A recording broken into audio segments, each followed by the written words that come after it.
जी, तो ये वही है जो हालत रुकू में ज़कात देता है, ये वही है। मुनाफिक, अब मेरा जुमला ले लीजिएगा, मुनाफिक अपनी नमाज से नहीं पहचाना जाता। नमाजों को देखकर नहीं कह सकते कि ये मुस्लिम है या मुनाफिक है। वो तो रसूल के साथ भी नमाज पढ़ रहे थे। देखा जाता है अकीदों की बुनियाद पर। दुरूद पढ़े मोहम्मद वाले मोहम्मद। एक दफा और इज्तिमाई दुरूद पढ़े मोहम्मद वाले मोहम्मद। देखें, इस आयत में 3 विलायतें हैं। ओ विलाई मौलाई बैठे हैं ना, उलमा बैठे हैं, आगा मशरी साहब भी, आगा ईमानी साहब भी। क़िबला से मेरा तारुफ नहीं है, मेरे सारे विलाई बैठे हैं जी, होना भी ऐसा ही है। 3 विलायतों का अल्लाह तस्करा कर रहा है यहाँ पर। एक अल्लाह की अपनी विलायत, एक रसूल की विलायत, एक उसकी जिसने हालत रुकू में दौरान नमाज ज़कात दी। 3 की विलायत है, ठीक है। देखें, उलमा की मौजूदगी में अर्ज कर रहा हूं मैं। विलायत एक है वला, एक है विला, 2 मुख्तलिफ चीज़ है। मेरे साथ रहिएगा, थकिएगा नहीं, जल्दी जल्दी मैं आगे बढ़ रहा हूँ बगैर मुकद्दमे के। मैंने गुफ्तगू शुरू कर दी है। एक है वला, यानी ज़बर के साथ, हमारे यहाँ फतह कहा जाता है उसको। एक है विला। ये जो वला है, इसके माना बनते हैं तसर्रुफ, सरपरस्ती। अगर जी आसान अल्फाज में तो यही लूंगा मैं जी, तसर्रुफ, सरपरस्ती, वला। और विला, विला देखें, अभी मैं अर्ज करता हूँ, मोहब्बत की भी बात करते हैं, इश्क की भी बात करते हैं जी। ये जो विला है, ये तकरीबन उसी माना में, लेकिन दस्तरसी, यानी आसान अल्फाज में अगर जी क्या लेंगे उसको, दस्तरसी ले लें, क्या ले लें, इस तरह से। देखिए, विलायत हर शय का एक असर होता है, एक तासीर होती है।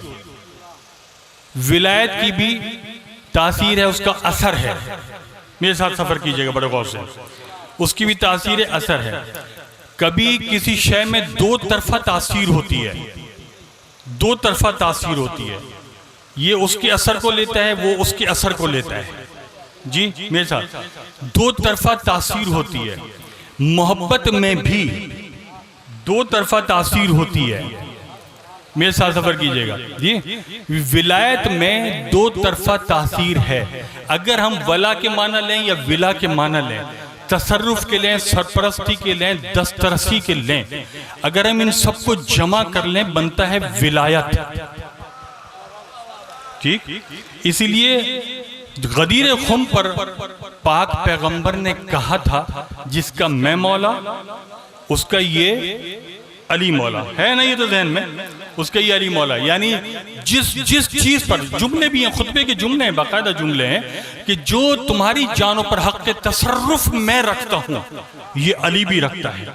यानी जो कुछ मेरे तसर्रुफ में है, वो इस अली के तसर्रुफ में होगा। मिन बादी, मेरे बाद होगा, मेरे बाद अली के तसर्रुफ में होगा जी। तो ये असरात विलायत। विलायत देखें, ये तो मैंने एक मुकद्दमा बनाया आपको, ये तासीर का। अब हम आगे आते हैं। मोहब्बत के लिए 4 लफ्ज इस्तेमाल हुए हैं, थकिएगा नहीं। मोहब्बत के लिए पीछे वाले तवज्जो है, 4 लफ्ज इस्तेमाल हुए हैं। एक खुद लफ्ज मोहब्बत,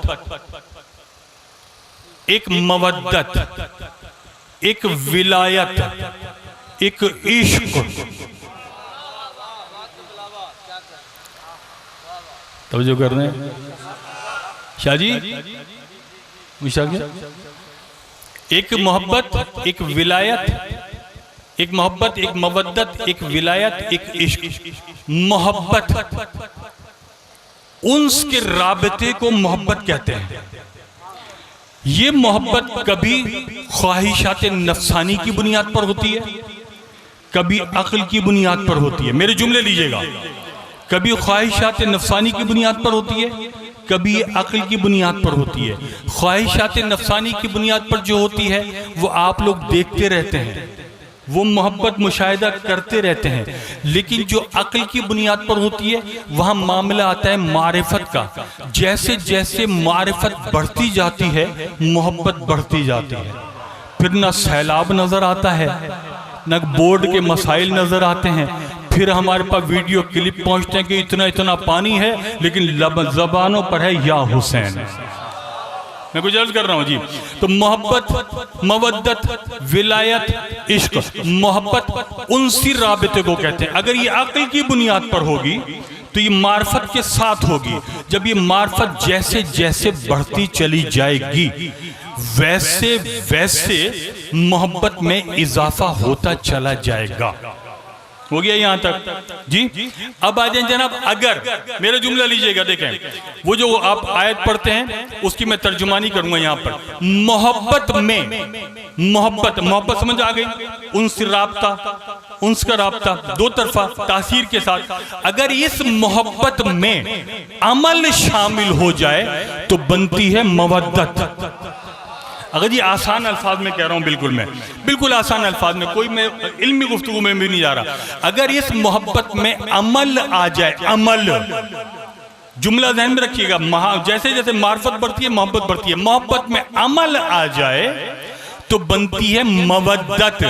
अब अल्लाह के हुक्म से रसूल ने ये नहीं कहा कुल्ला अस्अलुकुम अलैहि अजरन इल्लल मोहब्बता, नहीं कहा मवद्दता, यानी मोहब्बत करो लेकिन अमल के साथ करो।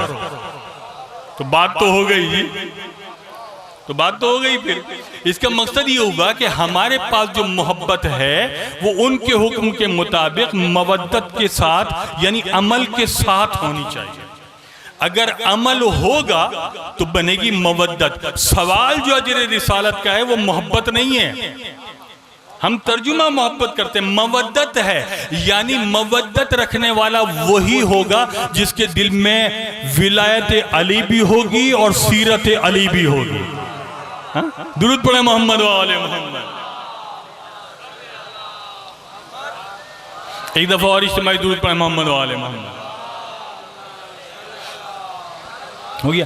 जब ये मोहब्बत और ये मवद्दत, जब मवद्दत का दर्जा आगे बढ़ता है और मवद्दत इंसान के वजूद में सराहियत कर जाती है तो बनती है विलायत।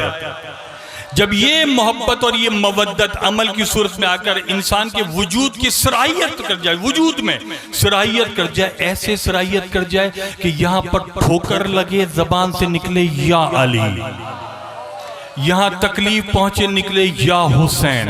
इसका मकसद ये हुआ कि हम अब विलायत के मंजिल पर आए हैं। हम वो विलायत की मोहब्बत, मवद्दत और विलायत की मंजिल। लेकिन जब ये विलायत अपनी मोहब्बत और मवद्दत को, मेरे से जुमला लीजिएगा, जब ये विलायत अपनी मोहब्बत और मवद्दत को लेते हुए वजूद में सराहियत कर जाए और उसमें शिद्दत पैदा हो जाए तो बनता है इश्क। मैं क्या अर्ज कर रहा हूं? हैदरी, सब मिलके नारा हैदरी जी। तो बनता है इश्क। जब ये इश्क बनता है तो फिर खुदा कहता है मन तलबनी वजदनी व मन वजदनी अरफनी व मन अरफनी अशक़नी व मन अशक़नी अशक़तहू। फिर अल्लाह कहता है कि जो मुझे तलब करता है वो मुझे पा लेता है, वजदनी मुझे पा लेता है, और जब वो मुझे पा लेता है तो वो मेरा आरिफ हो जाता है। जब वो मेरा आरिफ हो जाता है तो वो मेरा इश्क करना लगता है मुझसे। जब वो मुझसे इश्क करने लगता है तो मैं अल्लाह भी उससे इश्क करने लगता हूँ। जब वो सजदे में सर रखता है मेरी रज़ायतों के खातिर, सारा कुंबल उठाकर, सारा घर कटाकर सजदे में सर रखकर कहता है रिज़न बेक़ज़ाइही व तस्लीमन ले रब्बे, तो फिर मैं अल्लाह भी कहता हूँ या अय्यतुहन नफ्सुल मुतमइन्ना इरजिई। मैं क्या अर्ज़ कर रहा हूं? जो मेरे इश्क में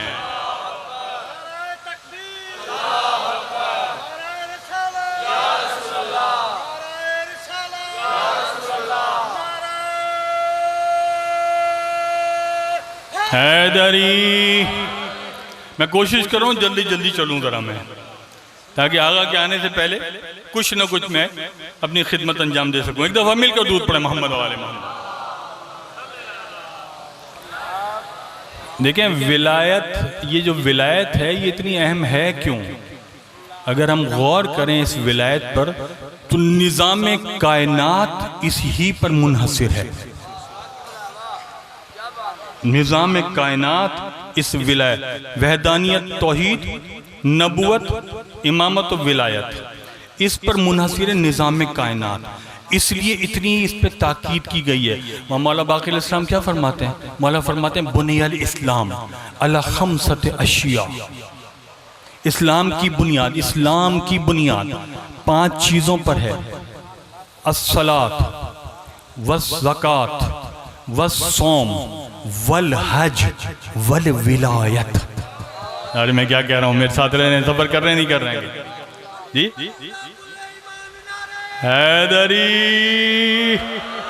जी 5 बुनियाद इस्लाम, बुनिया मौला फरमा रहे हैं, कह रहे हैं बुनियाद इस्लाम की बुनियाद 5 चीज़ों पर है। नमाज पर, वस्सौम वज़्ज़कात ज़कात पर, सौम रोज़े पर, हज पर और विलायत पर। फिर मौला कहते हैं अगर तुमने इन 4 चीज़ों को ले लिया, 5वीं को नहीं लिया तो तुमने 4 को भी नहीं लिया।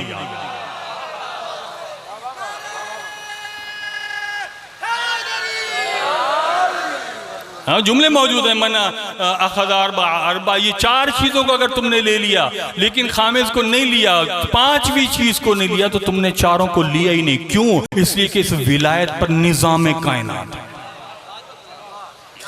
ये विलायत आसान नहीं है। विलायत के लिए सर कटाने पड़ते हैं, विलायत के लिए घर लुटाना पड़ता है, विलायत के लिए कुर्बानियाँ देनी पड़ती हैं। हमारी जो अंदर विलायत है उसमें और जो वलियों की विलायत है उसमें फ़र्क है। हम तो ज़्यादातर नारों की विलायतों में चल रहे होते हैं। मैं भी जल्द कर रहा हूँ जी, लेकिन उसमें जो है वो काफ़ी, इस्माइल भाई दूर बैठे हैं बहुत ही है, आगे आ जाइए, दूर पड़े मोहम्मद वाले मोहम्मद। मेरे साथ रहिएगा जी। 5 चीज़ों पर जी, 5 चीज़ों पर मेरे साथ आ जाए, 5 चीज़ों पर। हा? देखें अली की वहां क्या आगा सूरह उसमें दुआ नुदबा, दुआ नुदबा में कहा कि लौला अंता या अली, तवज्जो, लौला अंता या अली लम युरफिल मुमिनून बादी। रसूल ने कहा ए अली अगर तुम न होते मोमिनीन पहचाने ना जाते। अल्लाहु अकबर। लम युरफिल मुमिनून, यानी अगर अली तुम ना होते मोमिनीन पहचाने ना जाते। इसका मकसद ये हुआ कि ये मोमिनीन की पहचान का, शनाख्त का मयार अली है। अगर किसी के पास अली नहीं है तो दुनिया में वो सब कुछ हो सकता है, मोमिन नहीं।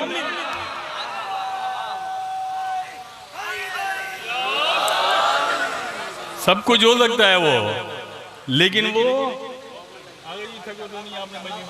जी वो मोमिन नहीं हो सकता। ये है। अच्छा यही दुआ नुदबा, दुआ नुदबा, अब मैं दुआ नुदबा आ गई ज़बान पर तो अर्ज करते चलो। क्या कहा? ऐना वजहुल्लाह अल्लज़ी इलैहि यतवज्जहुल औलिया। जो पढ़ते हैं दुआ नुदबा जी जुमा, हाँ ऐना वजहुल्लाह, अल्लाह का चेहरा कहाँ है, मज़हर खुदा कहाँ है? ऐना वजहुल्लाह अल्लज़ी इलैहि यतवज्जहुल औलिया, कि जिसके चेहरे की तरफ तमाम औलिया मुतवज्जे होते हैं। औलिया जिसके चेहरे की तरफ मुतवज्जे हैं उसी को अली कहा जाता है। अब मैं जहां से चला वो ध्यान में रखिएगा। मोहब्बत आप बोले मोहब्बत, मवद्दत, विलायत, इश्क है कि नहीं है? जो इस इश्क की मंजिल पर आ जाएं वो कुछ और होते हैं। फिर अगर वो कत्ल भी हो जाते हैं उनके बदनों से खुशबू आ रही होती है। क्या मैं तो अगर मैं अपनी अगर कोई नाराज ना हो तो उनका मकाम तो कुछ और होता है, उनका मकाम तो कुछ और होता है। अगर थोड़े से इश्क में भी मुब्तला हो जाए, थोड़े से इश्क में भी, तो कोई बू अली बनता है, कोई कलंदर बनता है, कोई राबिया बसरी बनती है। अल्लाह अकबर।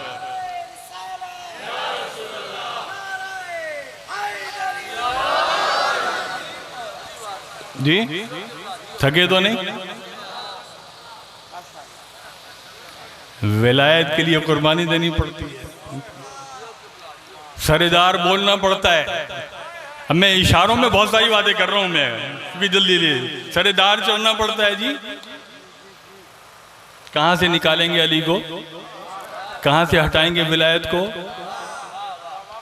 लेकिन ये मवद्दत जहन में रखना, जहां अली वहां सीरत अली, छोड़ना नहीं दोनों को। अली को वो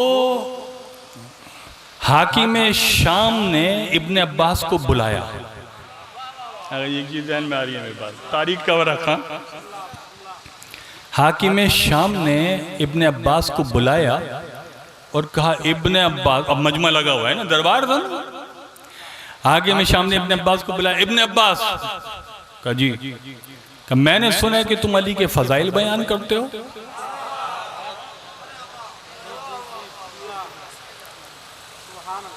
इब्ने अब्बास के जुमले सुने क्या कहा इब्ने अब्बास से? कहा कि मैंने सुना है तुम अली के फजाइल बयान करते हो, तुम्हें पता नहीं है कि मेरे यहाँ पर अली के फजाइल बयान नहीं करना है सजा है? कहा सरकार मैं तो अली के फजाइल बयान नहीं करता, मैं तो कुरान की तफसीर करता हूँ।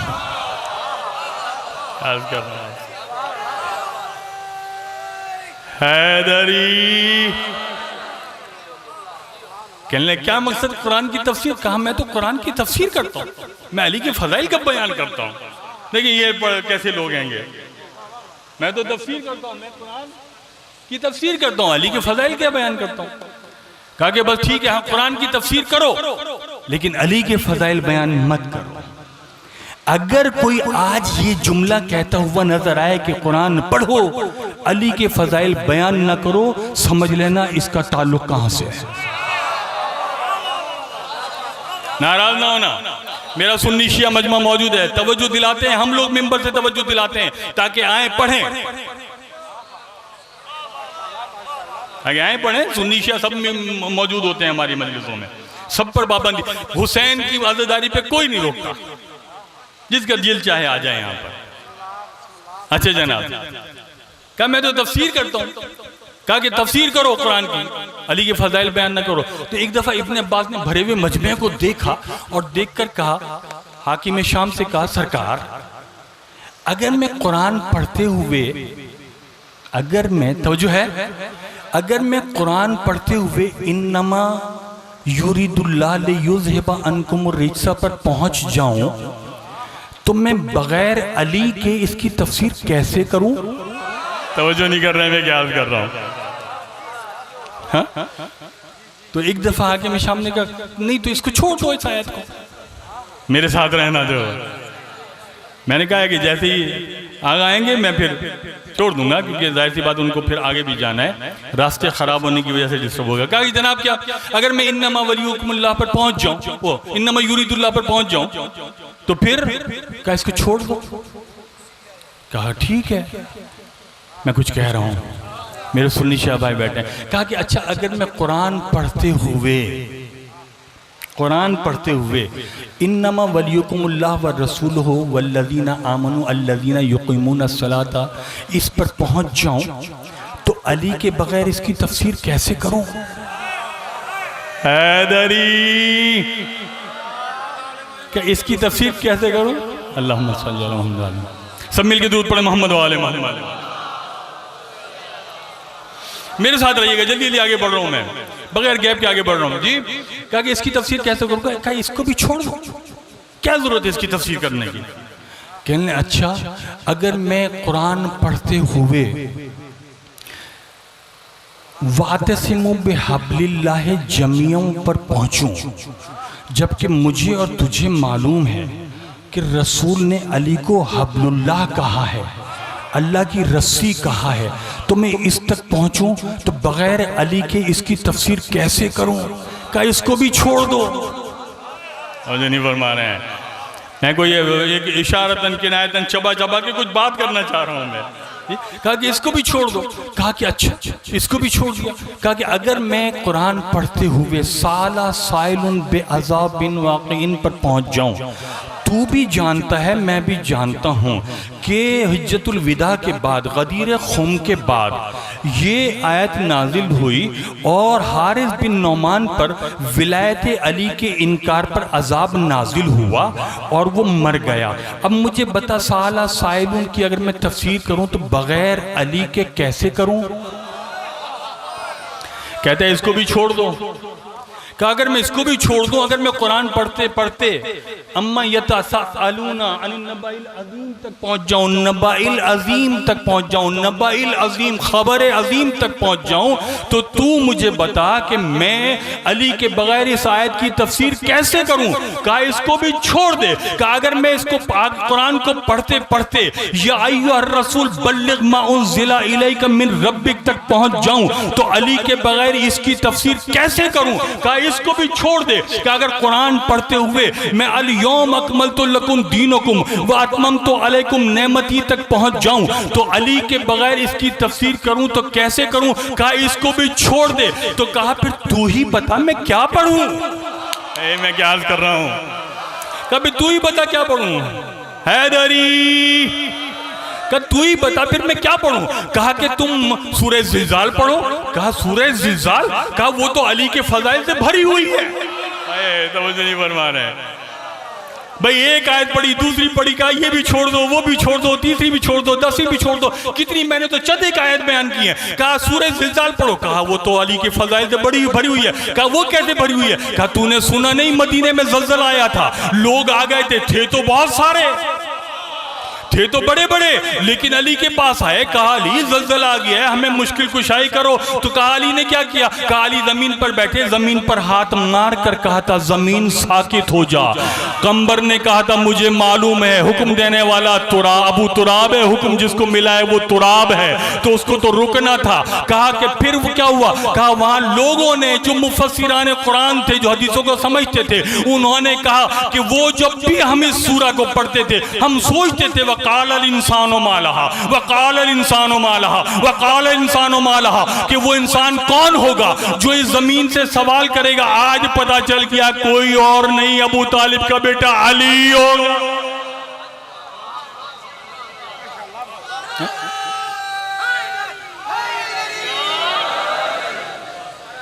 समझ है अली को कहा। फिर इब्न अब्बास कहता है ए हाकिम शाम, मसला कुरान का नहीं है, तेरे दिलो दिमाग में कुछ और चल रहा है। मसला कुरान का नहीं है, तेरे दिलो दिमाग में कुछ और चल रहा है। जो तेरे दिलो दिमाग में चल रहा है उसके लिए इब्न अब्बास कहते हैं मैं सिर्फ एक जुमला कहना चाहता हूं कि बिस्मिल्लाह की बे से लेकर नास की सीन तक जो चाहे तू कर ले, तू अली को नहीं निकाल सकता।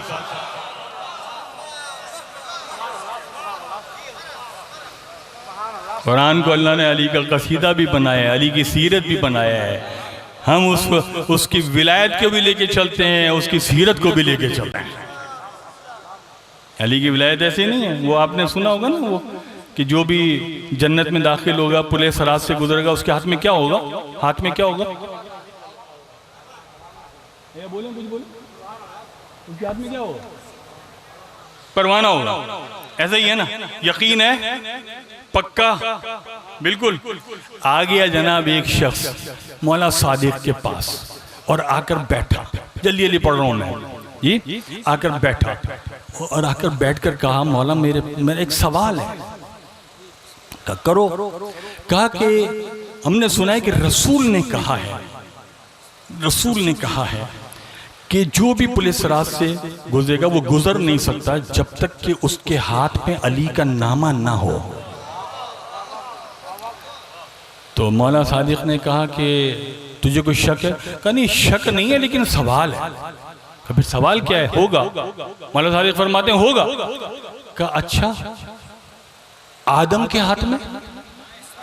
तवज्जो नहीं कर रहे हैं, मैं क्या कर रहा हूँ, थक गए आप, थक कर सुन रहे हैं। कहा आदम के हाथ में जो कि अबुल बशर है। कहा हाँ, बगैर अली के नामे के आदम भी नहीं जा सकते। क्या सुन रहे हैं बैठे हुए यार? जी जी क्या जी? कहा कि बगैर अली के नामे आदम भी नहीं जा सकते। कहा अच्छा नूह जो आदम है सानी है वो भी नहीं। कहा इब्राहिम? कहा वो भी नहीं। मैं क्या अर्ज कर रहा हूं? कहा वो भी नहीं।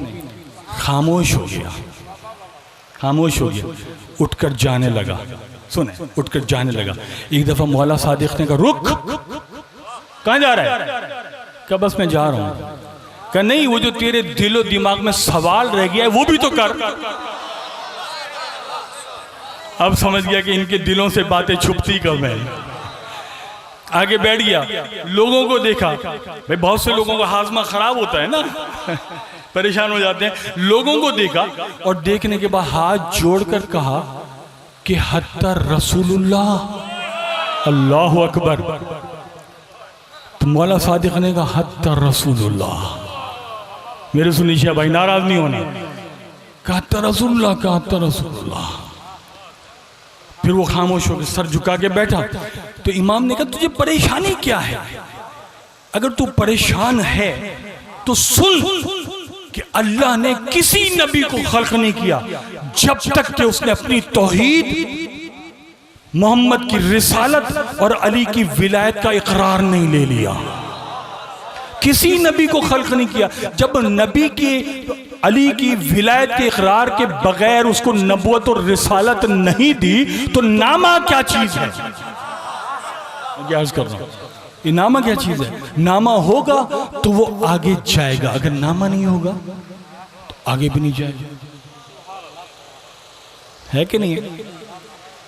विलायत बड़ी अहम है। आप पढ़ते हैं ना बिस्मिल्लाहिर्रहमानिर्रहीम इन्ना अंज़लनाहु फी लैलतिल क़द्र, पढ़ते हैं। हमने उसको लैलतुल क़द्र में नाजिल किया है। किसको? थोड़ा बोले ना, हाँ हूं करें। आखिरी बात कर रहा हूं, आगे आ चुके हैं। आप लोग नहीं देख रहे, मैं देख रहा हूं। आगे जी किसको नाजिल किया? इन्ना, अभी उलमा से थोड़ी मदद लेता हूं मैं। इन्ना अंज़लनाहु फी लैलतिल क़द्र, इसमें कोई कुरान लिखा हुआ है? कुरान नहीं लिखा हुआ। अच्छा, एक बात तो गई, कुरान नहीं लिखा हुआ। दूसरे मौला का फरमान ले आइए। हमारा काम तो तज्जिए करना है ना, मोबाइल से करना। दूसरे मौला के फरमान को ले आइए कि अगर कोई चीज़ बिल्कुल वाज़ेह ना हो कुरान में तो उसके और माना लिए जा सकते हैं। है अगर जी मिसाल में मौजूद है, मौला रिजा की मौजूद है, अखबार मानी में मौजूद, जी लिए जा सकते हैं। तो एक शख्स आया और आकर कहा कि मौला सारिफ से कहा, मौला ये बताइए कि इन्ना अंज़लनाहु फी लैलतिल क़द्र, उसको लैलतुल क़द्र में नाजिल किया। तो अक्सर आप लोग भी और उलमा भी, माने जो भी उस वक्त के मुबल्लिगीन, वो बयान करते हैं कि यहाँ हो से मुराद कुरान है, लेकिन नाम नहीं लिया कुरान का। तो क्या और भी कोई चीज़ मुराद ली जा सकती है? कहा कि हाँ, यहाँ अभी मुफस्सल से गुफ्तगू है। मुफस्सल इब्न उमर ये उससे गुफ्तगू है, मौला सादिक की। नाम याद आ गया तो अच्छा भी हो गया, हवाला भी हो गया। तो कहा कि मुफस्सल जब भी मुबहम चीज़ हो तो हाँ और नाम लिए जा सकते हैं। तो कहा कि फिर इसमें कुरान के अलावा कोई और भी चीज़ है जो शब क़द्र में नाजिल हुई? कहा हाँ है। कहा क्या है? कहा विलायत जद्दी। कहा मेरे जद अली की विलायत को इस शब में नाजिल किया। मालूम हुआ कुरान भी नाजिल हुआ, विलायत भी नाजिल हुई। जो कुरान से दूर रहे वो भी मुश्किल में है, जो मुश्किल कुशा से दूर रहे वो तो है ही मुश्किल में। होगा नहीं होगा? कहा कि मेरी विलायत से यहाँ मेरे जद की विलायत हो गया, यानी दो चीजें वो हुई। इसका मकसद क्या हुआ? अब मेरा जुमला ले लीजिएगा, मुझे नहीं मालूम मेरे जुमले के साथ कौन चलेगा, जुमला ले लीजिएगा। इसका मकसद यह है कि इस लैलतुल क़द्र में कुरान नाजिल हुआ, अली की विलायत नाजिल हुई। मेरी बात नहीं है, मेरे मौला की बात है। मुफज्जल इब्ने उमर कह रहा है, बेहतरीन सहाबी है मौला का जी, उसकी तौहीद पर पूरा गुफ्तगू मौजूद है जी। कहा कि इसका मकसद यानी इस लैलतुल क़द्र में विलायत भी नाजिल, कुरान भी नाजिल। तो फिर जुमला तो कहने दें, मुझे जुमला कहने दें कि लैलतुल क़द्र मुनाफिकीन और मुनकिरीन विलायत की तकदीर बदलने की रात है और मौलाइयों और विलाइयों के अल्लाह से अहद करने की रात है। मुझे नहीं मालूम किसने कितना लिया है।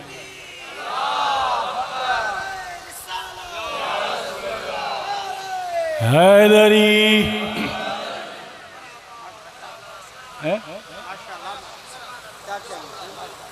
ये लैलतुल क़द्र मुनकिरीन विलायत की तकदीर बदलने की रात है। आओ इस रात में जुड़ जाओ जी। अब बातें बहुत हैं करने के लिए, बस रोक रहा हूँ मैं यहाँ पर, क्योंकि मुझे आगे का शेड्यूल भी पता है और उनको आगे भी जाना है। आना तो साथ ही था लेकिन आगे पीछे हो गए थोड़ा सा। अजीज़म, इस विलायत की दुश्मनी की वजह से, इस दुश्मनी विलायत यानी क्या, यानी दुश्मनी थी विलायत से, दुश्मनी निकाली गई अली की बेटियों से। दुश्मनी निकाली गई अली की बेटियों से।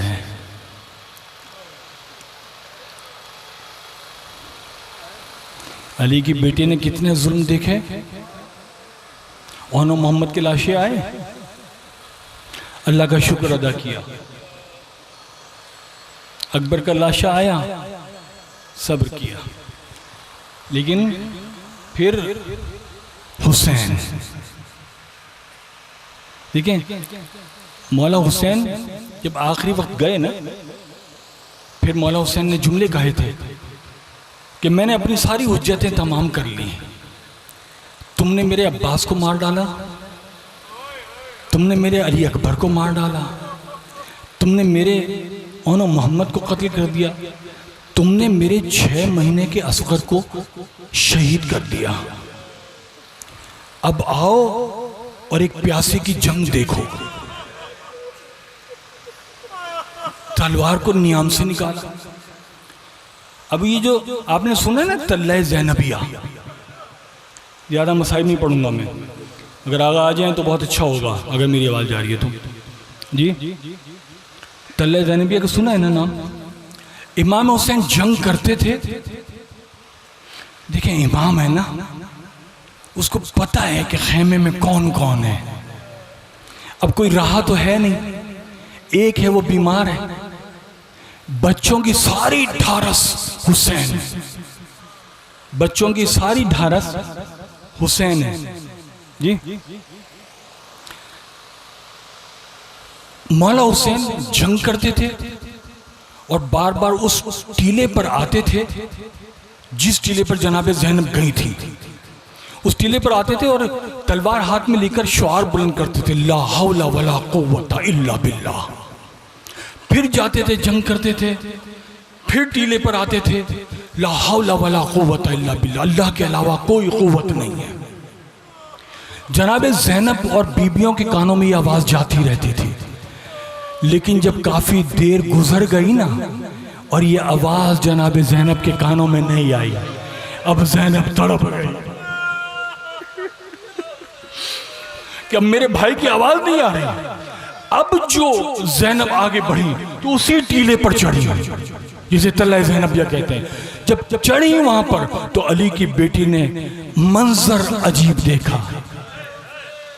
शिमरो जाल सिनला सदरिल हुसैन, शिमर हुसैन के सीने पर बैठा हुआ है, उसके हाथ में खंजर है, सीना तीरों से छलनी है, चाह रहा है चलाए। तो एक दफा ज़ैनब ने चीखना शुरू किया, जालिम ना मार, मेरी माँ ने चक्किया पीस पीस के पाला है, ये हुसैन रसूल का नवासा है, ये अली का लख्ते जिगर है, ये ज़हरा का दुलारा है, इसको ना मार। हाँ हज़रदारों, लेकिन शिमर का खंजर चलने लगा। अरब में एक दस्तूर है, सुने, आपने यहाँ माहौल देखा है ना, अभी सैलाब है, लोग परेशान हैं। खुदा उनकी परेशानियों को हुसैन के सदक़े में दूर करे। मुश्किल में है, मौला मुश्किल कुशा उनकी मुश्किलों को आसान ना करे। हम देख रहे हैं, अपनी आंखों से देख रहे हैं क्या सूरत हाल हो रही है जी। जब मुश्किल में, जब खवातीन, अरब की खवातीन, जब उनका कोई आसरा नहीं रहता, उनके पास फरियाद का कोई सहारा भी नहीं रहता, तो अरब की खवातीन दोनों हाथों को सर पर रखती हैं और फिर वावेला करती हैं। ज़ैनब ने भी यही किया कि जब शिमर ने नहीं सुना तो एक दफ़ा दोनों हाथों को सर पर रखकर आसमान की तरफ देखकर कहा, मेरे अल्लाह ये मेरा हुसैन, मेरे अल्लाह ये मेरा हुसैन मेरे सामने कत्ल किया जा रहा है। बीबी ने देखा, ज़ादारो, हाँ?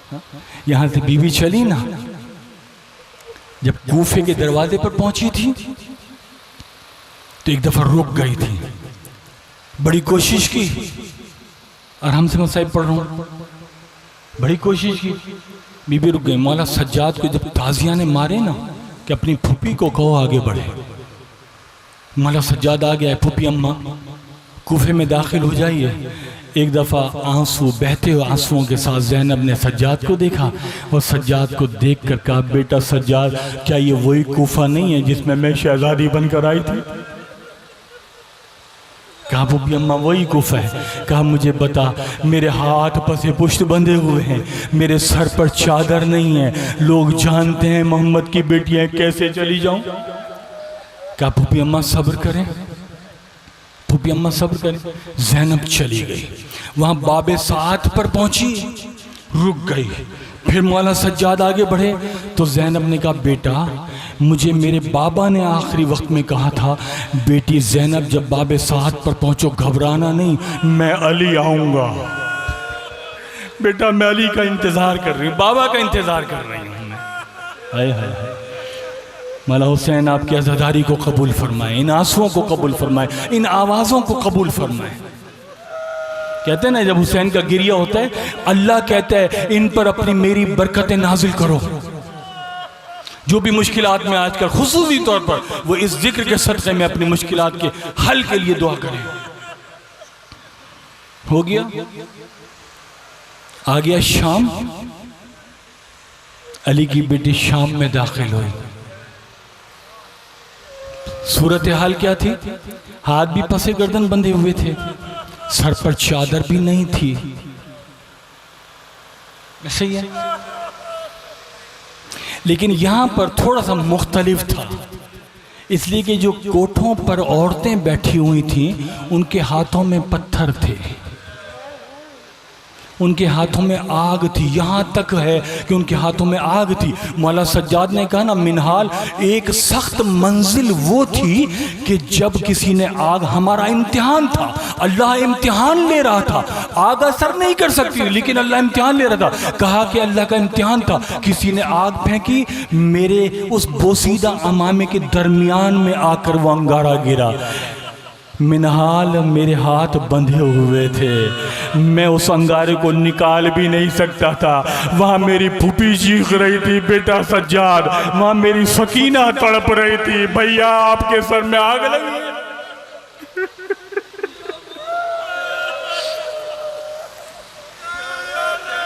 अल्लाह अकबर। ये है ना शाम। भाई एक मंजिल बयान करूंगा मैं, शाम में कैसे वक्त गुजारा ज़ैनब ने मुझे नहीं मालूम, कितनी तकलीफ से, तकलीफ का नहीं मालूम, हाँ तारीख का मालूम है कि कैसे गुजारा, तकलीफ का मुझे नहीं मालूम कि कैसे वक्त गुजारा। इतना ज़रूर है कि ज़ैनब ने वो वक्त भी देखा कि जब सज्जाद के हाथों पर सकीना थी और सकीना के हाथों में लिए सज्जाद कह रहे थे, इन्ना लिल्लाहि व इन्ना इलैहि राजिऊन। कौन बच्ची थी? ये गमों की सताई हुई बच्ची थी। आगा फातिमिया से किसी ने सवाल किया था ना कि आप लोग कहते हैं कि शाम गरीबा में शिमर ने सकीना को तमाचे मारे, और आप लोग ये भी पढ़ते हैं कि शाम में सकीना के खून कानों से जारी था। ये कैसे हो सकता है कि जिसके शाम में तमाचे लगे हों, गोशवारे छिने हो, तो करबला में शाम तक खून जारी हो। तो आगा फातिमिया की आंखों से आंसू जारी हो गए थे। आगा फातिमिया ने रोते हुए कहा था, तूने ये क्या बात की है? हुसैन की ये सकीना वो है कि जिसका जब मर्जी आई तमाचे मारे, जिसने जब मर्जी आई फुर्कियां दी।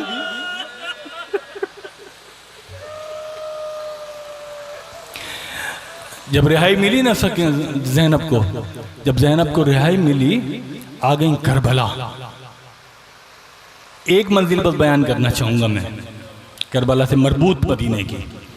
जब करबला आई तो अब तारीख़ ने यहाँ तक भी बयान किया है कि ज़ैनब हुसैन के लाशे पर ऐसे पहुँची जैसे अकबर के लाशे पर हुसैन पहुँचे थे।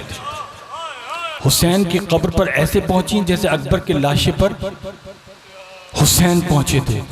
बात तो समझ गए ना कि हुसैन घुटनियों चलते हुए।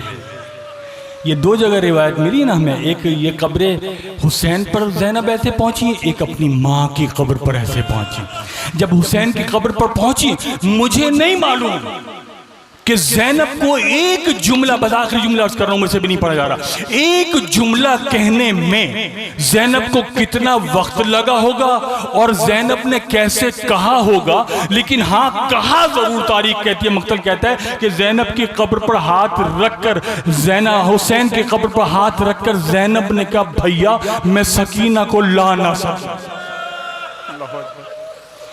मैं सकीना को ला ना सकी। ये ज़ैनब जब पहुंच गई वहां पर, तो अब लोग ज़ैनब को पहचान नहीं पा रहे। जब मदीने पहुंची, कोई सज्जाद को नहीं पहचान रहा, कोई उम्मे कुलसूम को नहीं पहचान रहा। ऐसे ही में जब मोहम्मद हनफिया आए तो वो तलाश कर रहे थे, मेरा बेटा सज्जाद कहाँ है, मेरा बेटा सज्जाद कहाँ है। एक दफा जब पत्थर पर बैठे थे मौला सज्जाद, और ये यहाँ से मोहम्मद हनफिया गुजर गए, तो मौला सज्जाद ने तड़प कर कहा, बेटा बाकिर जाओ अपने दादा को आवाज दो, अजनबियों की तरह से मेरे पास से गुजर गए हैं। मौला बाकिर आगे बढ़े और दामन हिलाकर कहा, दादा आप मेरे बाबा को नहीं पहचाने, छोड़कर आए। कहा तुम कौन हो? कहा मैं आपका बाकिर हूँ। कहा मेरा सज्जाद कहाँ है? कहा वो जो पत्थर पर ज़ईफ बैठा है वही तो आपका सज्जाद है। एक दफा आगे बढ़कर कहा, बेटा सज्जाद तुम्हारी ये हालत कैसे हुई?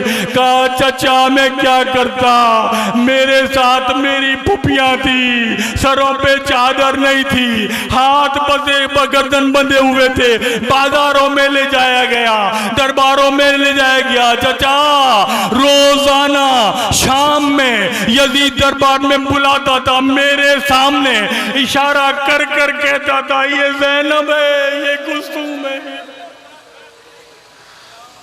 सयअलमुल लज़ीना ज़लमू अय्य मुनक़लिबिन यनक़लिबून।